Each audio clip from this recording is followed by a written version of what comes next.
Namaskar, good afternoon, and welcome to this weekly briefing. I have two announcements to make before I open the floor to questions. The first announcement is regarding the 2+2 dialogue with the United States.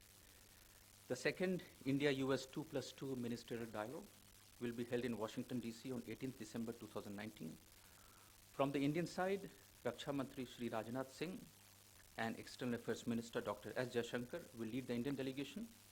They will meet their US counterparts for a comprehensive review of cross-cutting foreign policy and defense and security issues in a relationship. In addition, both sides will exchange views on salient regional and global issues. The India-US 2+2 ministerial dialogue was initiated in September 2018 in order to provide a positive, forward-looking vision for the India-US strategic partnership and to promote synergy in our diplomatic and security efforts. Since the inaugural edition of this dialogue, relations between India and the US have further expanded. The 2+2 dialogue will take stock of these growing relations and provide strategic guidance for the further development of the relationship. The second readout is on the visit of the Foreign Minister of Maldives. You are all aware that the Foreign Minister of Maldives is already in town. He is here on a 5-day visit. Tomorrow, the Foreign Minister Shahid will co-chair the 6th India-Maldives Joint Commission meeting along with her External Affairs Minister. The JCM is taking place after a gap of over 4 years. And we expect that during this meeting, the entire relationship, the vast and expanding relationship between India and Maldives will be discussed, and also to chart out the future engagement between the two countries. Foreign Secretary called on the Foreign Minister Shahid yesterday. Foreign Minister Shahid will also call on the Prime Minister after the JCM. He is also leading a large 31-member delegation with senior officials of all major ministries and departments in the government of Maldives. This is reflective of the depth and scope of our partnership with Maldives, which has gained significant momentum in the last 1 year under the leadership of President Ibrahim Mohammed Solih. So these were the two announcements. Now I'll open the floor to questions. Yeah, Pranay. Sir, Japan के प्रधानमंत्री Shinzo Abe की visit को लेके क्या स्थिति स्पष्ट करने में है कि ये विजिट कब कहाँ हो रही है? सच्चाई तो ये है कि अभी मैं स्थिति स्पष्ट करने के स्थिति में नहीं, और फिलहाल अभी मेरे पास कोई अपडेट नहीं है, और इसीलिए मैं इस समय अभी की स्थिति में फिलहाल मैं No, I mean, as I said, that look, I have no update on this matter at this stage, and this is what I have to share. But will we stick to the last statement you made that he was going to have? No, my statement speaks for itself. I am saying that I have no update to share. So if there is an update which I have to, which of course will be announced in due course. Margaret?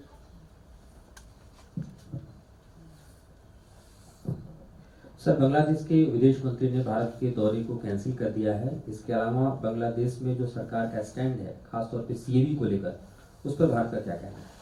देखिए, जहाँ तक आपका पहला सवाल है, हमें पता है कि ये विजिट कैंसिल हुई है, और मैंने ये भी देखा कि जो बांग्लादेश के फॉरेन मिनिस्टर हैं उन्होंने इसका एक्सप्लेनेशन भी दिया है कि ये विजिट क्यों कैंसिल हुई है। जहाँ तक हम भारत बांग्लादेश का संबंध है, हमारे संबंध बहुत ही मजबूत है, प्रगाढ़ है, और जैसा दोनों देशों के नेताओं ने बार बार कहा है कि अभी हमारा रिश्ते का जो सोनाली अध्याय है उसके हम बीच में हैं, रिश्ते बड़े अच्छे हैं, मधुर हैं। मुझे नहीं लगता है कि इससे ज़्यादा इस कैंसिलेशन में इससे ज़्यादा कुछ ज़्यादा पढ़ने की ज़रूरत है। You can use the mic, I'll answer your question as well.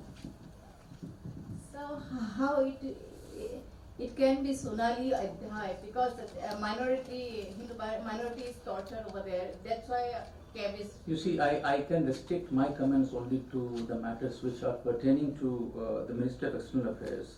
What I'm trying to say is that this is not something which our Prime Minister has shared, but this is a terminology which has been used by the Bangladeshi Prime Minister as well, and I think it is a fact that in the last few years the relationship, the way it has developed, the way it has expanded in several spheres.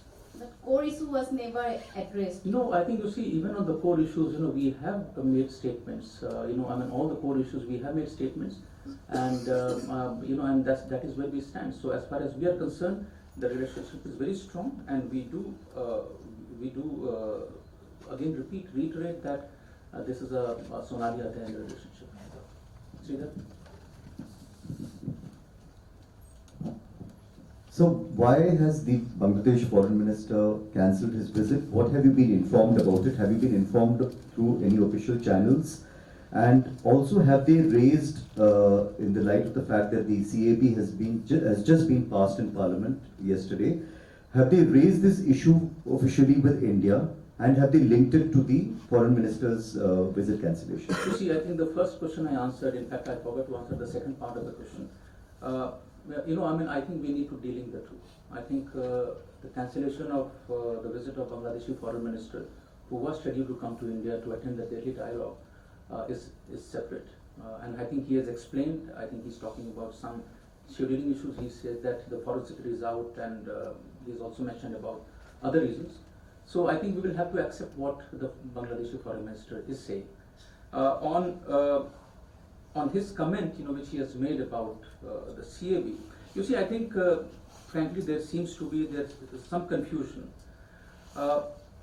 We have explained that the religious persecution are not happening under the present government.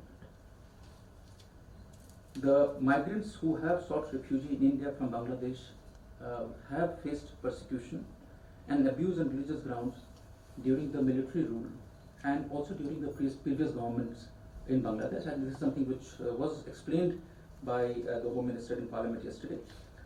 We have also acknowledged, and we are aware that the present government in Bangladesh, they have taken several steps to substantially address the concerns of minorities, living in their country as per their constitutional provisions and the laws of that country. देखिए, जहाँ तक मुझे लग रहा है कि जो Bangladeshi foreign minister का जो कमेंट है CAB के बारे में, उस पर काफ़ी कन्फ्यूजन है. हमने ये स्पष्ट किया है कि जो प्रोसिक्यूशन की हम बात कर रहे हैं वो अभी के प्रेजेंट गवर्नमेंट के अंदर नहीं हुआ है. ये हमने नहीं कहा है कभी, और कल जो बयान हमारे होम मिनिस्टर का था उसमें भी उन्होंने नहीं कहा है कि इस समय हो रहा है. हमने ये कहा है कि जो माइग्रेंट बांग्लादेश से इंडिया में आए, ये उस समय आए हैं जब इनके ऊपर प्रोसिक्यूशन, रिलीजियस प्रोसिक्यूशन हो रहा था, और ये हो रहा था मिलिट्री रूल के समय. ये हो रहा था जो आपका जो दूसरे सरकार थे, जिसके पहले वाले सरकार थे, उस समय हो रहा था. हमें ये भी पता है कि जो अभी की सरकार है, उन्होंने माइग्रेंट माइनॉरिटीज़ के लिए बहुत कदम उठाए हैं. जो उनके कॉन्स्टिट्यूशनल प्रोविजंस हैं, जो उनके लॉज हैं, उनके तहत उन्होंने बहुत सारे कदम उठाए हैं माइनॉरिटीज़ के राइट्स को सिक्योर करने के लिए.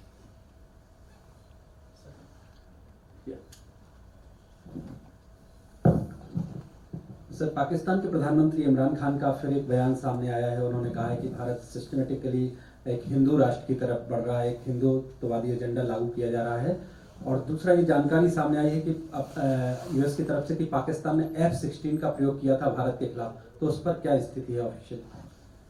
देखिए, मुझे लगता है कि पाकिस्तान प्राइम मिनिस्टर का हर जो बयान अनवारंटेड ग्रेजुअस बयान का, मुझे नहीं लगता है कि हर बार मुझे जवाब देना चाहिए.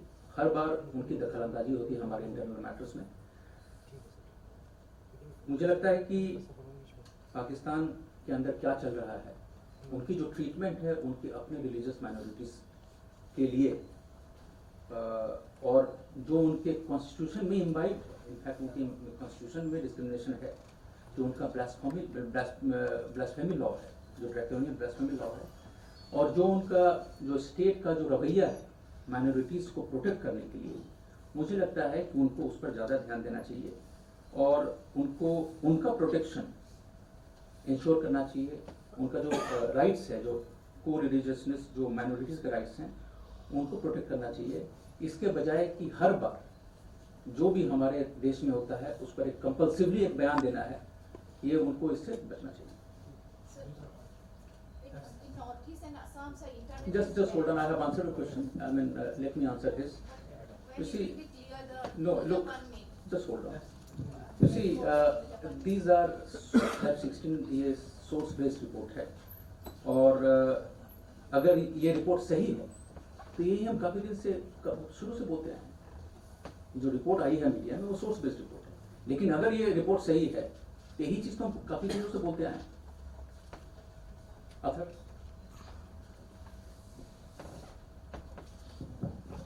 Good evening, Ravish.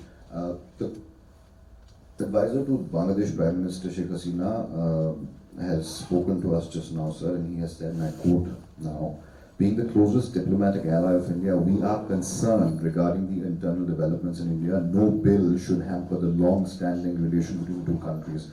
Does that amount to interfering in India's internal matter? And also, sir, the Japanese Prime Minister, were there at any point in time contingency venues discussed at all?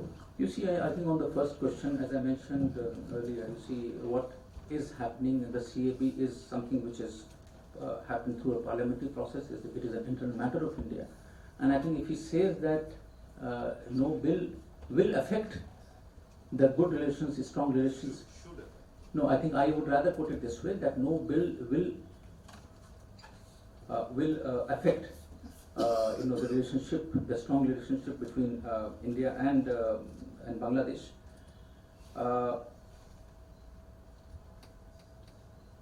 Yeah. And which was the second question?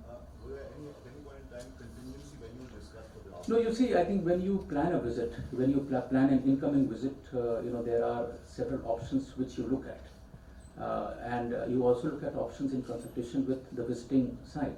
And then you announce and finalize a visit. So, at any point of time, I think there are certain venues which are under consideration. But that is part of the normal process for It was Guwahati, I think. for any incoming visit. I think just a couple of more things. I think you have a question again? Earlier it was the venue, Indo-Japan Annual Summit venue was Guwahati and he's supposed to visit Manipur too. So now internet is banned in Northeast and Assam. So, and when... No, I think, look, how it, when it will be... beyond that, the point which I have mentioned already, I think there's nothing further at this stage which I can add. So I think please try to understand. If there is an update, of course I would have... 3 days or 2 days is left No, for I the think I summit. know, but you see, I The think... venue is fixed. Look, that is what I'm saying. If there's an update, definitely I'll come up with you. But at this point of time, I have no update. Yes, I think on the comments by the Bangladeshi Foreign Minister and also on the cancellation, I can add that the Bangladeshi side, they have conveyed, they have informed us about the postponement of the visit. They have also conveyed that the minister has changed his program on account of, they have conveyed to us, beyond what you have read in the news, that they have changed their program on account of domestic issues pertaining to the commemoration of the Victory Day in Bangladesh on December 16th. Any speculation that this development is connected with legislation adopted by Parliament yesterday regarding the Citizenship Amendment Bill is unwarranted. The specific comment made by the Home Minister to highlight the role of Bangabandhu and the actions taken by the present government in Bangladesh under the leadership of Prime Minister Sheikh Hasina, and I'll quote, he says, "Sir, as long as Sheikh Mujibur Rahman was leading Bangladesh, everything worked very well. But once his government went, minorities began to be oppressed. I can tell you that a large number of Bangladeshi Hindus had to come here to seek refuge." He goes on to say that the current government in Bangladesh is also taking care of religious minorities. It is making arrangements also for religious minorities, but there has been a long period in the past in between during which people came to India on account of religious persecution. So this is something which I have just quoted. This is the Home State statement yesterday in the Parliament, which basically I have kind of mirrored in my remarks available. So what did they say, sir? Specific comments? I'll share this with you. I will share the entire statement with you in the WhatsApp. Very sure. Have you started Have foreign envoys also reached out to you to understand more about the CAB, the reasons for bringing this, the tension in the Northeast, especially these three countries which have been spoken about in the bill, and maybe the P5 as well? You see, I really can't answer this specific question, but you are aware that as part of a diplomatic duty of any envoy who's based in India, it is their job to kind of get an assessment about the present situation. We have, in fact, and through the Parliament, we have tried to explain our perspective on the Citizenship Amendment Bill, and I'm sure, our perspective is something which has been understood by countries across the world. Yeah. So will India be taking more efforts to explain to its neighbors, just like the Foreign Minister has done earlier, when in earlier instances? Will we be taking more efforts to let our neighbors know that this is an internal, and what steps will we take? And secondly, is there a chance then that the Japanese Prime Minister's visit may not happen at all? Is there a No, chance? again, second question I can't answer at this stage. I just said that I'm not in a position to come up with any update on that. On the first question, you see, I think if you have followed the debate in the Parliament, both in the Rajya Sabha, Lok Sabha, and then in the Rajya Sabha, I think the stand of the Government of India on the CAB, the Citizenship Amendment Bill, has been very clearly articulated. If we feel it is necessary to share our perspectives on the matter, I think we will do it in an appropriate manner. But all the queries which are some of the queries which have come to us from a couple of countries, they have been adequately addressed by the Home Minister in his response and as part of the debate in the Parliament, not only yesterday but also during the debate in the Lok Sabha. Is it the status of the foreign secretary level meeting on the border issue, as it's already been 1 month? Nepal had formally asked for the meeting. No, frankly, do you expect that we will be responding to when these meetings are going to take place from this forum? I don't think I can react from this forum. I can only say, and referring to what you want to ask, that our position on the matter is very clear and consistent. It has been articulated in my previous briefings. There is no change in our position, and whatever discussion has to take place will take place through diplomatic channels.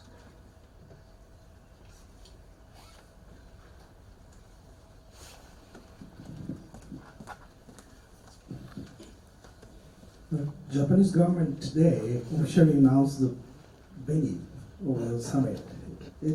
Prime Minister Abe will come to Guwahati on 15th. Is there any possibility to change the venue? I might as well take other questions on this if there are. Is there any other question? Yeah, Tripti.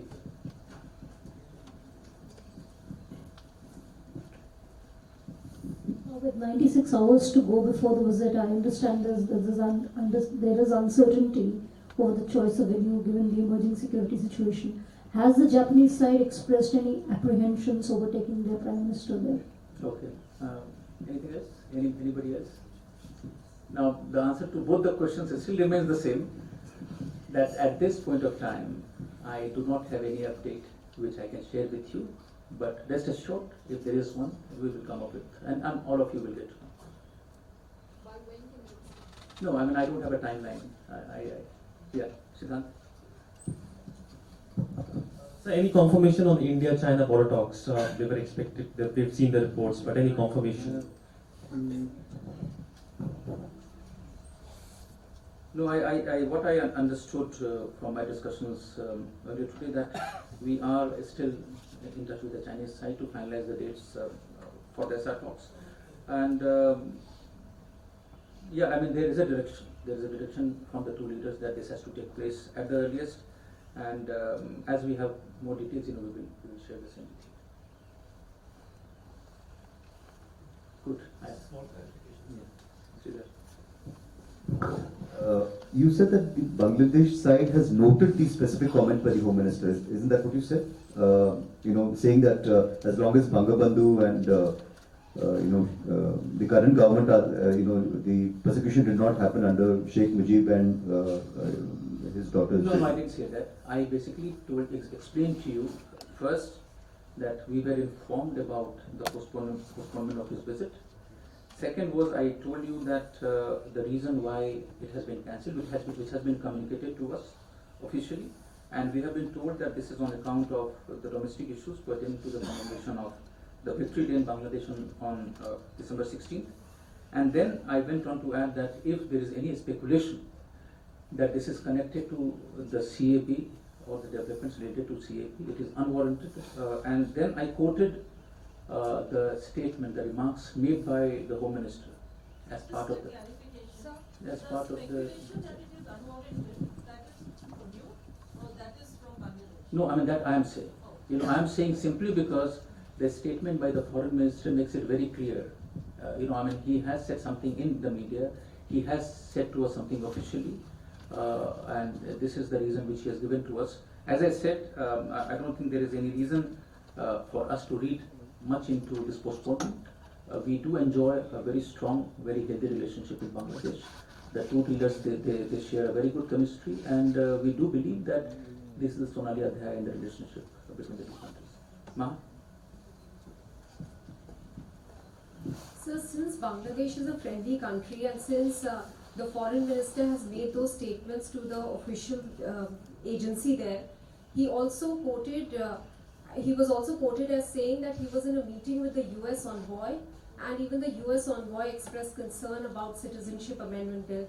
Under these circumstances, will India take a step forward and allay fears that Bangladesh could have or concerns that they could have?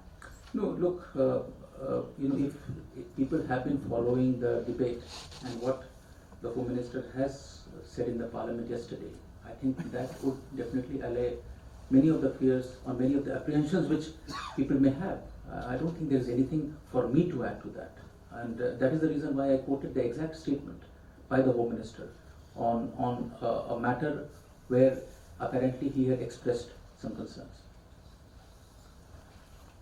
Good. Yeah.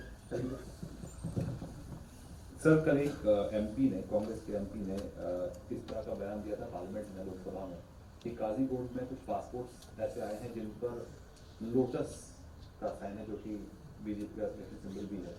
उस पर आपके कुछ clarification? मुझे लगा कि शायद ये clarification आ गया, शायद नहीं। देखिए जो मैंने भी रिपोर्ट ऐसे देखी तो जो ये सिंबल है, ये सिंबल क्या है? ये सिंबल हमारा नेशनल फ्लैग का है और ये this is part of the enhanced security feature to identify fake passports. And frankly ये हम बताना नहीं चाहते थे, लेकिन चूंकि सवाल आया तो हमें बताना पड़ रहा है। और ये जो सिक्योरिटी फीचर्स हैं, नए सिक्योरिटी फीचर्स हैं, they have been introduced as part of the ICAO guidelines. But मैं ये भी बता दूं कि लोटस के अलावा और भी सारे नेशनल सिंबल्स हैं जो रोटेशन पे यूज होंगे। तो बेसिकली एक बास्केट ऑफ सिंबल्स हैं और अभी लोटस है तो अगले महीने कुछ और आएगा, कुछ और आएगा। तो इसका एक रैंडमनेस है। तो इसमें वो सारे सिंबल्स हैं जो इंडिया से कनेक्टेड है, जैसे नेशनल फ्लावर हो सकता है, नेशनल एनिमल हो सकता है। तो इसका यही है एक्सप्लेनेशन।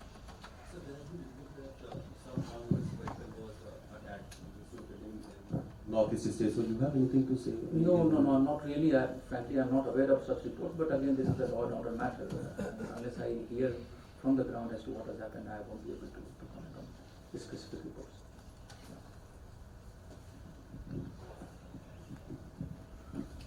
सर एक मीडिया रिपोर्ट ऐसी आई थी कि जो OCI कार्ड होल्डर्स हैं वो यहाँ एयरपोर्ट पर आ गए हैं तो उनको डिपोर्ट कर दिया गया। और उसमें ये बताया जा रहा था कि वो जो OCI कार्ड उनके पासपोर्ट के ऊपर जो नंबर मेंशन था, पासपोर्ट का नंबर जो मेंशन था, वो अगर एक्सपायर हो जाता है, रिन्यू कर लेते हैं तो वो उसको लेकर के कोई इशू था। इसके बारे में अगर आप कुछ बता सकते हो तो। नहीं, मुझे लगता है कि आप किसी स्पेसिफिक इशू इंस्टेंस के बारे में बात कर रहे हैं। कोई ऐसा केस हुआ होगा? कुछ ऐसे केस ऐसे हुए हैं जो यहाँ इंडिया एयरपोर्ट से वापस। देखिए दो चीज़ें हैं। एक तो जो OCI कार्ड है और उसकी जो प्रोविजंस हैं वो एक तो होम मिनिस्ट्री के अंडर आती है। दूसरा, अगर आप मुझे इंस्टेंस देंगे, क्योंकि इससे मुझे समझना मुश्किल है कि एग्जैक्टली क्या हुआ था, अगर आप इंस्टेंस देंगे कि क्या हुआ था तो मैं पता करके आपको बता सकता हूँ, बट ये मुझे नहीं लगता है कि ऐसा जनरल में मैं इसका जवाब दे पाऊंगा।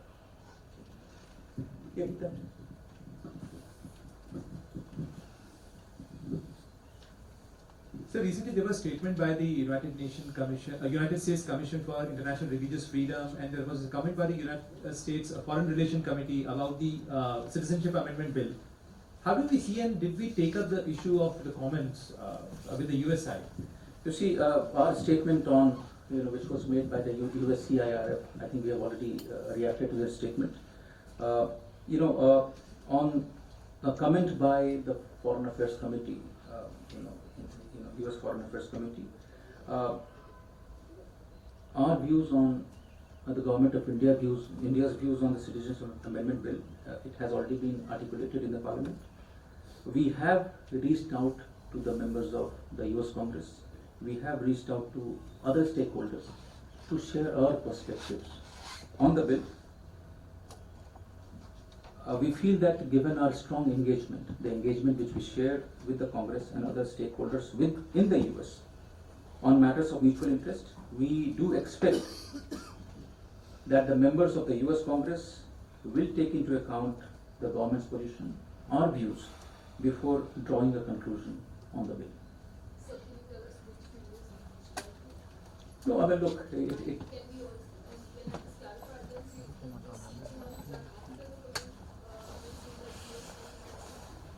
no, I really can't say that. But when I say reaching out to the members of the Congress, of course, we reach out to members of the Congress from both parties, and this is a bipartisan exercise which normally we carry out, as part of our diplomatic job, which our missions are supposed to do. On any development of interest or national interest, there are certain things which is done, and that we do regularly.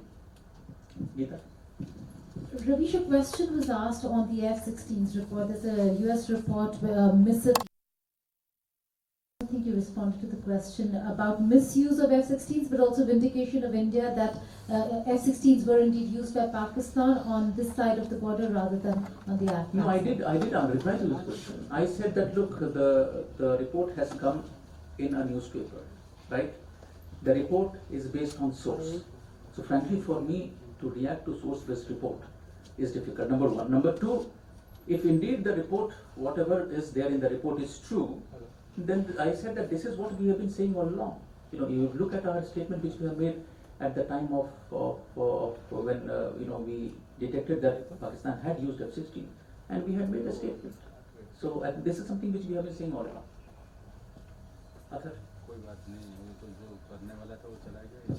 Related to Pranay's question, there's also another classified subcommittee meeting which is scheduled today.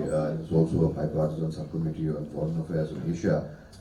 Despite, as you said, in the past also post the abrogation of Article 370, we have reached out to both sides of the aisle. Does this renewed and sustained interest in Kashmir in terms of this new subcommittee, which is classified, it's not open to the public, is that a matter of concern that at some level India's message is not exactly perforating through as much as we would like? You see, Athar, of course we are aware of this meeting, and what I can share is that the US side, including the Congress administration and many other stakeholders, they are aware about our position now, about the developments related to Article 370, and also about the situation on the ground in Jammu and Kashmir. In the past, we have said, we have shared our views on this matter, and we do expect that the committee would take a balanced view of the situation, and especially keeping in mind the present situation in the valley. And I think this is something which we have been trying to explain to our interlocutors, that compared to the situation of August 5th and now, I think there has been a huge improvement on almost all parameters of normalcy, and we do expect that when this hearing is held, I think some of these improvements and some of this normal situation which we see in the valley is taken into consideration when they do this discussion. Good. Thank you so much. Yeah, Talur. I just wanted to say, It's very rare for a US body to threaten sanction on the Indian Home Minister or officials of that level. Did you take it up during your conversation with the US Congress?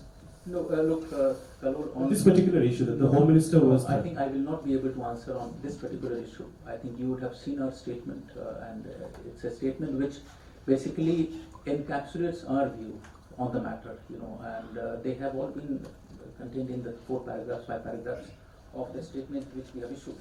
So I can't really answer your specific question on each element of the statement which was issued by USCIR. does it not amount to interference in our internal affairs? Establishment of the religious commission and other. Of course, that is what we have said. I think that is what we have said. If you look at our statement, I think that is something which that is one of the lines which says that this is an internal affair, interference in our internal affairs, a matter which is very internal to India. And we also have said that, especially with regard to USCIRF, that the body has chosen to be guided only by its prejudices and biases on a matter on which it clearly has little knowledge and low understanding. As the recent that SAR Games which was held in Kathmandu, for the 14th SAR Games, the flag has been handed over to Pakistan. Taking note of that current situation between India and Pakistan, after 2 years, would you expect India to participate in the SAR Games which is going to be held in Pakistan, which is supposed to be said as a mini Olympics of Asia? You see, I think this is something which needs to be addressed by the relevant ministry, but our position on the resumption of SAR process is very clear. I think there has been no change in that position. But we do expect Pakistan to create conducive conditions before we take the step and move towards the next SAR summit. Good. Thank you so much. Thank you all for joining.